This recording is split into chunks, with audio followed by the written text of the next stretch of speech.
એવું હતું કે જ્યારે આદિવાસી મતદાતાઓમાં બીટીપીનું પ્રભુત્વ હતું અને હવે સમાચાર મળી રહ્યા છે કે બીટીપીના દિગ્ગજ નેતા ભારતીય જનતા પાર્ટીમાં જોડાઈ શકે છે। આ મહત્વપૂર્ણ સમાચાર અત્યારે સામે આવી રહ્યા છે।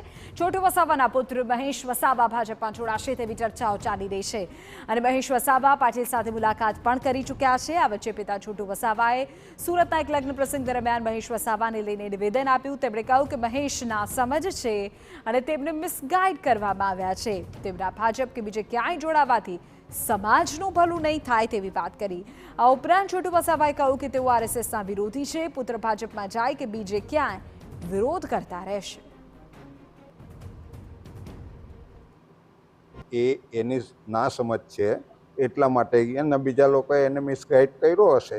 બાકી હું નથી માનતો કે આ ભાજપમાં જવાથી કે બીજામાં જવાથી આ સમાજનું કોઈ ભલું થાય। એટલે એ જે એક થયું છે, જે સમસ્યા ઊભી થઈ છે, એને અમારી રીતના નિવારણ કરશું। એમાં કોઈ પેલું છે નથી, કેમ કે અમે તો એના વિરોધી છીએ જ। આરએસએસમાં જાય કોઈ બી, એ છોકરો હોય કે બીજા કોઈ હોય, હું વિરોધ કરતો રહીશ। કેમ કે એ એક મોટી સમસ્યા દેશની અંદર આરએસએસ, કોંગ્રેસ, ભાજપ એ બધા મળીને આ સમસ્યા દેશના લોકોને ઊભી કરી છે।